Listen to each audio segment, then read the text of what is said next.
म्हशीचं शेण पण याच्यापेक्षा चांगलं, दूध पण चांगलं आणि हरियाणाच्या मुर्रा म्हशीचं काय आहे की जास्त काळ जास्त दूध देतं. सरासरी 70,000च्या वर शिल्लक राहते. फ्युचरमध्ये किती वाढवणार आहेत म्हशी? तसं इच्छा 100ची आहे, पण ह्या वर्षी 30पर्यंत जाणार आहे. शेतकरी मित्रांनो नमस्कार, तुम्ही पाहताय ग्रेट महाराष्ट्र चॅनल. तर मंडळी तुमचं चॅनलमध्ये सर्वप्रथम स्वागत. यांचा व्हिडिओ तुम्ही आधी बघितला असेल, आपल्या हरियाणामध्ये आम्ही बनवला होता. तर आता त्यांच्या गोट्यामध्ये आलो आहे. पूर्वी यांच्याकडे एचएफच्या गायी होत्या. आता एचएफच्या गायीच्या दुधाला दर कमी असल्यामुळे आणि एचएफच्या गायीचं दूध जास्त विक्री न होत नसल्यामुळे म्हणजे रेटनं, तर त्यांनी आता मुर्रा म्हशी केल्या होत्या. कशा केल्यात आता त्यांच्या गोट्यावर येऊन आपण इथं व्हिडिओ बनवतोय. तुम्ही चॅनलवर नवीन असाल तर चॅनल सबस्क्राईब करा, जेणेकरून आमचे नवीन येणारे व्हिडिओ आहेत ते नक्की पाहता येतील. तर आता हा व्हिडिओमधून तुम्हाला म्हैस पालन व्यवसायाची अधिक माहिती भेटेल. नमस्कार. नमस्कार. नमस्कार सर. नमस्कार सर. एक बार आपका पता बताओ, एड्रेस. सर मेरा नाम सुमित पानू है. अपने सुमित पानू डेयरी फार्म के नाम से अपना जींद हरियाणा में डेयरी फार्म है. अपना मेन काम मुर्रा मैसी का है, जो पैन इंडिया में है. जिसको भी मुर्रा मैसी चाहिए होती है, गोटा कैसे बनाना है या लेबर की, अपने डेयरी फार्म में हर सुविधा अवेलेबल है हर किसान के लिए, वो चाहे किसी भी राज्य से. ओके. तुमचं एकदा नाव आणि पत्ता, ॲड्रेस, आपला गोटा कुठं आहे एकदा नीट सांगा. मी डॉक्टर जितेंद्र राजाराम तुपे, राहणार मेडत, तालुका माळशिरस, जिल्हा सोलापूर. तर आपण तुमचा एक हरियाणामध्ये व्हिडिओ बनवला होता, त्याच म्हशी आपण आता इथं बघतोय. हां तेच आहे. ओके. आता किती आहेत सगळ्या टोटल? 11 म्हशी, एक रेडा. तिथं जे आणले होते ते आता तेवढे आहेत. ओके. आता हा जो गोटा आहे सगळा पूर्णपणे मोठा आहे. आता तुम्ही वाढवणार आहात का, कसं नियोजन? आता वाढवणार आहे. आता 15 दिवसांनी जाणार आहे आणायला अजून. बरं. आपण तिथं पण व्हिडिओ बनवला आहे, आता इथं पण बनवतोय. 3 महिने झाले असतील अंदाजे. तर 3-3.5 महिने झाले. सध्या किती लिटरपर्यंत म्हशी दूध देत आहेत आणि हा जे तुम्ही ज्या आणल्या म्हशी, तुमचा तिथं कसा संपर्क झाला, तुमचं काय नक्की पुढचं काय आहे नियोजन? आता इथं आणल्या तेव्हा 120 लिटर दूध चालू होतं. आणून 3.5 महिने झालेत. 9 म्हशी लावलेल्या आहेत, तरी आता 105-7 लिटर दूध असतंय. बरं. दोन्ही वेळेस. आणि तुम्ही तिकडे कशा मार्फत गेला होता, कसं काय तुम्हाला आयडिया? आमच्या मेवण्याने म्हशी केल्या होत्या. सुरुवातीलाच म्हणत होते चला, पण म्हटलं तुमचं 1 वर्ष बघू, तिथून पुढे बघूया आपलं. ओके. म्हणजे कुठल्या? रोहित शिंदे सुरवडचे. Okay okay. त्यांच्या मार्फत तुम्ही तिथे गेलो होतो. ओके. मग तिथे गेल्यानंतर ज्या म्हशी खरेदी केल्या होत्या तुम्हाला तिथं तपासून पण त्यांनी दाखवल्या होत्या, त्यावेळेस आपण बोललो होतो. मग तसं इथं दूध देतात का काय, म्हणजे त्यामध्ये देतात? सुरुवातीला एक 4-8 दिवस मॅच होईपर्यंत जातं, परत दूध रुटीन देतात तेवढं. ओके. आता याला वर्कर किती आहेत टोटल? एकच गडी सांभाळतो सगळं. बरं. तो कोणी दिला तुम्हाला मग? ते सुमित शेटनीच दिलेला आहे. Okay okay. का पहिला होता तुमचा? नाही, सगळं नियोजन त्यांनीच करून दिलेलं आहे. मग आता तुम्ही पहिल्या एचएफ गाई सांभाळत होता आणि तुम्ही त्या बदलून म्हशी केल्यात, त्यावेळेस आपलं पण बोलणं झालं होतं. आता पण तुम्ही म्हशी करताय, तर तुम्हाला वाटतंय का हा सक्सेस होऊ शकतो आपल्या भागात म्हैस पालन? म्हशी पालनाचं सक्सेस होऊ शकतं, काय अडचण येत नाही. बरं. गाईचं पालन तुम्ही का बरं बंद केलं? गाईला सगळ्यात जास्त प्रॉब्लेम महत्त्वाचा हिरव्या वैरणीचा. सगळ्यात जास्त वैरण आणायचाच त्याचा ताप जास्त आहे. मग गाई ज्यावेळेस तुम्ही करत होता त्यावेळेस सगळ्या किती गाय होते तुमच्याकडे? गाई आमच्याकडे 22 होत्या. ओके. त्या गाईच्या जागेलाच तुम्ही इकडं मुक्त गोटा केला? गाईचा मुक्त गोटा आहे ह्याचा आहे. त्यातल्या 3 गाई ठेवल्यात घरी, मला जे आवडले तेवढ्या. मग आता त्या मुक्त गोट्यामध्ये तुम्ही ह्या म्हशी सोडताय का? म्हशी मोकळ्याच असतात, सकाळ संध्याकाळ 2 टाईम, 2-3 तास मोकळ्याच असतात त्याच्या. मग त्या मुक्त गोट्यामध्ये तुम्ही ह्या म्हशी सोडताय, त्याचा तुम्हाला काय बेनिफिट जाणवला का? म्हशीला एखादी समजा आळस आला, तिला काय झालं तरी ती समजते तिथं गेल्यानंतर, आणि मोकळ्या फिरल्यावर दूध वाढतं. सुरुवातीला आणल्या 8 दिवस म्हशी सोडल्या नव्हत्या मोकळ्या. सुरुवातीला नव्हतं सोडल्या. मग त्यावेळी दूध कमी होतं. म्हशी मोकळ्या सोडल्या की 1.5-2 लिटरने म्हैस वाढली होती. ओके. आता तिकडून इकडं म्हशी आल्यानंतर त्याची सेट होण्यासाठी काय काय काळजी घेतली आणि ती कशी सेट केली तुम्ही, त्याला काय? तिकडून येताना 2 लेबर सोबत येतात म्हशीच्या गाडीसोबत. मग ते इथं आल्यानंतर ते जी गोष्टी लागतात ते मागून घेतात. गूळ, त्याला मोहरीचं तेल, हे सगळं मागवून घेतात. त्यांना पाहिजे तसं हळूहळू प्रमाण वाढवत जाऊन खायला घालून रुटीनला आणतात. मग त्यांचंच लेबर इथं त्यांचे लेबर सेट करून दूध तुम्हाला बोली आहे तेवढं काढून देऊन इथनं जाणार. बरोबर. तुम्हाला तसा अनुभव आलाय तसा. बरं. फ्युचरमध्ये किती वाढवणार आहेत म्हशी? म्हशी फ्युचरमध्ये आता तरी ह्या वर्षात 30पर्यंत जायचं नियोजन आहे. मग तिथून पुढं बघूया कसं होतंय. आता म्हशी यांच्याकडूनच घेणार आहेत का आपल्या यांच्याकडूनच घेणार, दुसऱ्याकडून घ्यायचीच नाही. ओके, आहेत का चांगले व्यापारी? आणि व्यापारी एक नंबर, व्यापारात शब्दात कुठलेही बदल नाही. ओके, जे दुधाचं सांगितलं मी ॲक्च्युली मी व्हॉट्सअपला प्रत्येक म्हशीच्या किमतीसहित दूध पाठवलंय त्यांना. ओके, म्हणजे तिथं जेवढं तुम्हाला जेवढं मला सांगितलं मी प्रत्येक म्हशीचं माझ्याकडे त्याचं रेकॉर्ड सुद्धा आहे. मी प्रत्येक म्हशीचं दूध रेकॉर्ड करून पाठवले. ओके सुमित सर, इनका जो बफेलो इधर आपने देखा आने के बाद सेट है, कैसे है, केयर अच्छा है क्या, क्या है, और किसानों को क्या? सर भैंस ठीक है, बस थोड़ा सा उधर से भैंस आती है ना, अभी ये 10 भैंस आई थी, इनमें से एक भैंस थोड़ा सा कम खा रही है, बाकी 9 ठीक है. ये उसको ये तो बोल नहीं सकते कि खराब हो गई, बस इनके मुकाबले वो थोड़ा सा हल्की डाउन है. ये कोई 12 दे रही, कोई 14, वो अपना 10-11 लीटर कोई रहेगी, लेकिन नेक्स्ट टाइम 1 साल में वो अच्छे से सूट हो जाएगी. अगली बार उसको वही 14-15 लीटर दूध देना. संभालने में कोई दिक्कत नहीं है, क्यों सबसे बड़ी बात है डॉक्टर हैं. हाँ, इनको उसका नॉलेज भी है. तो अभी क्या रेट चल रहा है और किस रेट से आप दे सकते हो, और इसका मिल्क कैपेसिटी कितना से कितना स्टार्ट होता है? रेट तो अभी तो जो ये जिस टाइम गए थे, अभी ये मान के चलो फरवरी तक यही रेट चलेंगे, जो अपना एवरेज रेट है 1 लाख से 30-35 के. लेकिन फरवरी एंड के बाद जब धूप काल चालू हो जाता है ना, तब 2-3 महीने रेट का थोड़ा सा हाई क्यों हो जाता है. हमारे उधर गर्मी होती है ज़्यादा, गर्मी ज़्यादा की वजह से भैंस दूध देती है कम, प्रोडक्शन हो जाता है कम. एक तो रीज़न हो गया ये. दूसरा रीज़न ये है दूध काल में भैंस का जनना भी कम होता है हमारे उधर. ओके, इस 3 महीने में, अदर 9 महीने में अगर 100 भैंस एक गांव में जन रही है, तो इस 3 महीने में उसी गांव में मुश्किल से 10 भैंस जनी हुई है. तो दोनों इन कमियों की वजह से रेट अप हो जाता है. क्यों भैंस जनी हुई नहीं मिली तो माल कम हो गया. भैंस दूध कम दे रही है, दूध की खपत ज़्यादा है हमारे उधर. आप भी आए हैं, पर अगर हम 4 मेंबर का घर है तो 10 लीटर की एवरेज आती है. दूध कम होएगा तो डिमांड बढ़ेगी, तो आना भैंस से तो उस भैंस की भी डिमांड बढ़ेगी. इन 2 मेन रीज़न की वजह से हर साल इन 2-3 महीने रेट बढ़ता ही बढ़ता है. ओके, आता तुम्ही तिथून ज्या गाडी आणल्या ते काय किमतीने इथं तुम्हाला पोच झाली होती? मला तिथली खरेदी आमची सरासरी 1,32,000ची होती रेड्यासहित. 1,32,000 म्हणजे सरासरी सरासरी म्हशीच्या इथं पोच 10 म्हशी 1 रेडा 1,32,000 सरासरीने पडली होती मला तिथं. आणि ट्रान्सपोर्ट चार्जेस? आणि ट्रान्सपोर्ट चार्जेस 95,000 काहीतरी होतं. बराबर, म्हणजे इथं पोच तुम्हाला करून देतात.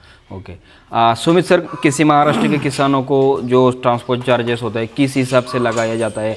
उसमें कोई पुलिस का दिक्कत होता है क्या, या कोई ट्रांसपोर्ट में कोई डॉक्यूमेंट लगता है क्या, क्या होता है? ट्रांसपोर्ट सब डॉक्यूमेंट तो लगते हैं, जो मेरे पास से जब या किसी के पास से भी जाती है. दिक्कत वो आती है अगर उसका डेयरी फार्म रजिस्टर्ड नहीं है हरियाणा गवर्नमेंट से. वहाँ सबसे पहली दिक्कत तो ये है, क्यों हर आदमी तो किसी के और के पास गया हुआ है. मैं चलो दूसरा नाम जो मेरे पास आया, अगर मेरा डेयरी फार्म रजिस्टर्ड नहीं है तो मेरी भैंस से हरियाणा क्रॉस करने में भी दिक्कत. जितने बॉर्डर क्रॉस करेगी ना वहाँ खर्चा बढ़ेगा. व्यापारी फिर क्या बोलेगा, भैया आपको लगेगा. तो अपने पास एक तो ये दिक्कत नहीं है, अपना डेयरी फार्म रजिस्टर्ड. दूसरी बात है लोकेशन पे डिपेंड होता है भाड़ा. ओके, अपने जींद से जितनी लोकेशन दूर होगी उतना ही भाड़ा बढ़ता है. ओके, उससे फिर आगे बात है ट्रांसपोर्ट के चार्ज अप और डाउन होते रहते हैं. हमारे उधर ये मान के चलो, जिस दिन मैं आज गाड़ी लोड कर रहा हूँ उस दिन अगर 100 गाड़ी खड़ी है तो जो ट्रांसपोर्ट कल 90,000 था वो 80 आ जाएगा. आज मैं गाड़ी भर रहा हूँ, गाड़ी खड़ी है 5 और कस्टमर हैं 10 लोड वाले, तो उस दिन भाड़ा बढ़ जाता है.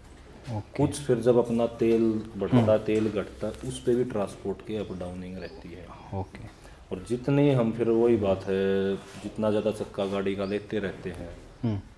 अभी ये 90,000 के आसपास आई थी, अगर ये आती 6 चक्का छोटी में वही 75 के आसपास भाड़ा हो जाता. लेकिन 6 चक्का में लोड क्यों नहीं करते, उसमें भैंस को थकान ज़्यादा होती है, उछलती ज़्यादा है. कम से कम कितना बफेलो लेने की गाड़ी होती है और ज़्यादा से ज़्यादा एक गाड़ी में कितना जाता है? कम से कम 6 भैंस, ज़्यादा से ज़्यादा 14 भैंस। ओके 6 से 14 के बीच में कितना भी। ओके. आता तुम्ही इथं आणलेल्या ज्या म्हशी आहेत सगळ्या व्यवस्थित दूध देतात, ते आजारी वगैरे काय पडतात का? त्यांना खुराकामध्ये काय देता? चारा खुराक का त्याचं नियोजन कसं आहे? तिथून आणल्यापासून यांना गाडीत आलेली औषधं सुद्धा आहेशी आहेत. बरं हां काहीच इंजेक्शन तर दिलं नाही कुठलंच. आणि एका म्हशीत शिंग मोडलं होतं, त्यांनी सांगितलं तेवढं केलं, त्याच्यावरती क्लिअर झालंय. बरं आणि हे तर खोराकात तर काय सरकीन हरभरा चुनी असते फक्त. बरं. आणि चाऱ्यामध्ये? चाऱ्यामध्ये गव्हाचं बुसकट आणि हाती घास, मग कधी मका मिळाली कधी ऊस, त्यात मिक्स करून घालतो. 4 किलोच्या प्रमाणात घालतोय ते. हां सगळं विकतचं आहे का घरचं आहे? बुसकट विकतच घेतलंय आणि बाकी वैरण घरची असते. साधारणपणे आता तुम्ही 3 महिने बघितला, अभ्यास केला, तुम्ही आता डॉक्टर आहात. एचएफ गाई करणारे जे शेतकरी असतात त्यांना वाटतं म्हैस पालन करावं, म्हैस पालन जे करतात त्यांना वाटतं म्हणजे गाय पालन करावं. तर तुमच्या दृष्टिकोनातून तुमच्या अभ्यासानुसार तुम्हाला गाय करणं जास्त परवडतं असं वाटतंय की म्हैस पालन? सध्याच्या ह्याच्यानुसार तुलना दोन्हीची केली तर म्हैस थोडीशी जास्त परवडेल, पण म्हैशीत काम कमी आहे, त्रास जास्त नाही. त्रास जास्त नाही. आणि लेबर पण जेवढी बिहारी लेबर येते तेवढी म्हशीत टिकतेत, तसं याच्यामध्ये ते राहत नाहीत. बरोबर. सारखं आपल्याला तिथे जाऊन अपडेट राहायला. तसं याच्यामध्ये ते लेबरच्या जेवावर करता येते. ओके.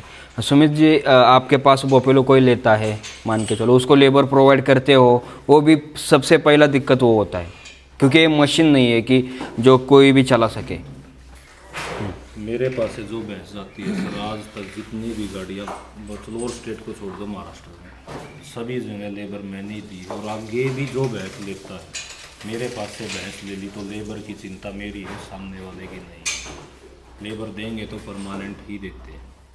लेबर का तो इशू मेरे पास से भैंस लेगा उसको है ही नहीं. ओके. लाइफ लॉन्ग वो चाहे कितने साल काम करे. तुम्हारे जैसे बहुत है यूट्यूब पे वीडियो बनाने वाले, उधर सेलर भी बहुत है और मेरे जैसे यूट्यूबर भी बहुत है जो वीडियो बनाते हैं. तुम ही जो व्यूअर देख रहे हैं उनको बताओ कि तुम्हारे से क्यों बफेलो लेना चाहिए उन्होंने? एक तो सर सीधी सी बात है, इन्होंने भी मेरे को 2-3 महीने देख लिया है. एक दूसरे के सामने हम एक तो अकेले में बात करके भी डालें, इनके सामने ही बोल रहा हूँ. दूसरे व्यापारी की तरह मैं ये नहीं बोलता इधर से कस्टमर को बुलाने के लिए रेट कम दे दिया या झूठ बोल दिया. फ़ोन पे जो बोलूँगा उधर जो बोलूँगा वो इधर मिलेगा. ओके. मतलब जो आपके पास रियलिटी है वो मेरे को ये नहीं होता कि मैं झूठ बोलूँ. आज आप रियलिटी पे चल रहे हो. हमेशा वही चाहिए जो सच्चाई बताने के बाद आता है वही. ओके. झूठ बोल के बुला लिया एक बार आएगा, सच बोल के बुलाओगे वो आपके पास बार बार आएगा. दूसरा फिर मेन सबसे पॉइंट वही लेबर वाला जाता है. लेबर की 100% जिम्मेवारी मेरी. लेबर की चिंता करने की जरूरत नहीं, मेरे पास से बैठ जाती है. ओके. तीसरा मैं कभी भी अगर आपने और भी वीडियो बनाई है आपने, मेरी गाड़ी में मैं कभी हल्की भैंस नहीं डालता. दूसरे कई बार क्या होता है हमारे उधर के व्यापारी क्या बोलते हैं, अरे 9 लेने आए हो इतने में तो मैं 10 डाल दूँगा. मैं क्या बोलता हूँ 10 लेने आए तो 9 लेके जाओ अच्छी. ओके. क्यों वो 9 भैंस उसकी 10 भैंस से भी ज़्यादा दूध देगी और आगे आने वाली ब्रीड भी अच्छी आएगी. इतनी दूर किसान जा रहा है ब्रीड के लिए तो जा रहा है. बराबर. हाँ इधर लोकल भी है हमारा, तो ये छोड़ के उधर का ले रहा है तो उसमें कुछ तो ब्रीड के लिए ही तो जा रहा है. और अच्छी ब्रीड की नहीं आई फिर फायदा क्या इतनी दूर जाने का. ओके. तो क्या सलाह देंगे आप फिर से? सलाह यही है भैंस किसी से लो, ये मैं कभी नहीं बोलता मेरे पास से ही लो, मैं ही तो भाई अच्छा नहीं हूँ. जिसके पास जाओ भैंस अच्छी लो, 2 पैसा ज़्यादा जाए. ज़्यादा नहीं है आपका, एक मान के चलो वही घर से सोच के गए 12 लाख का बजट है, 10 भैंस लाए, उसमें चाहे 8 है, 8 ले आओ. 8 भैंसे 10 भैंसे ज़्यादा दूध भी देंगे और आगे अच्छी ब्रीड भी देंगी. ठीक आहे. तर तुमचा काय सल्ला असेल? चांगला आहेत का व्यापाऱ्यांच्याकडून म्हशी खरेदी करावीत का? आणि ज्यांना म्हैस पालन करायचं त्यांना काय सल्ला असेल? आता सुमित शेटकडून म्हशी खरेदी केल्यावर लेबर दिल्यामुळं माझं एवढं टेन्शन, ह्याच्यातलं धंद्यात टेन्शनच नाही. आता आम्ही दोघं भाऊ ते बंधुराज धाकटे आमचे डेअरी बघतात, त्याला कसलाच वेळ मिळत नाही. बरोबर. आम्ही जेवायला दोघं एका घरात राहून जेवायला तेवढं सोबत. तुम्हाला वेळ नाही तरी पण हे चालू 22 एकर शेती आहे ती एकटाच बघतो मी. ओके. लेबरमुळे हे सगळं सक्सेस होतं. मी सकाळचा पाटाचा कधीतरी आलोय, नाहीतर मी 8च्या नंतर गोट्यात. ओके.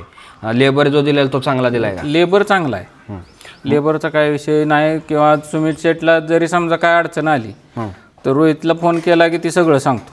म्हणजे ते जनावराला काय आजारी औषध काय जरी झालं तरी, आणि इथून ह्यांना जरी फोन केला तरी ते सगळं सांगतात. ओके. आणि आता तुम्ही जे हे आहे म्हैस पालन व्यवसाय करता, तर त्याच्याविषयी तुम्हाला सल्ला शेतकऱ्यांना काय द्याल शेवटचा? म्हैस पालन फायद्याचं आहे. वरनं आपल्या आता तुलना जर दोन्ही जनावरांची करायची म्हणलं, याच्या पण म्हशीचं शेण पण याच्यापेक्षा चांगलं, दूध पण चांगलं. आणि हरियाणाच्या मोरा म्हशीचं काय आहे की जास्त काळ जास्त दूध देतं. ओके. जास्त काळ देतं त्यामुळे ते परवडतं. आता गायनं 20 लिटर दूध दिलं तर हिच्या 10 लिटरच्या पैशाची ती बरोबरी होती. तुम्ही एक अंदाज काढला का 10 म्हशीतनं साधारणपणे महिन्याला एवढं उत्पन्न भेटू? महिन्याला एक सरासरी 70,000च्या वर शिल्लक राहतात. ओके. आता कितीपर्यंत जाणार आता असे काय ठरवलं आहे का? तसं इच्छा 100ची आहे. बरं. पण ह्या वर्षी 30पर्यंत जाणार आहे. पुढं मग बघूया अजून. ओके. तुमचा व्यवसाय असाच वाढत राहू त्यासाठी ग्रेट महाराष्ट्र चैनल खूप खूप शुभेच्छा. सुमित जी, आप जो कस्टमर मतलब हमारे किसान आते हैं, किस किसान लोन लेके आते हैं, कोई तो मतलब जो घर का सोना होता है वो रख के आते हैं, उनके साथ धोखाधड़ी इसके जैसे कुछ न हो सके, क्योंकि ये मशीन नहीं है, इसकी थोड़ी आप जिम्मेदारी ले लो. अभी आप एक बात बोलते बोलते आप ही रुक गए.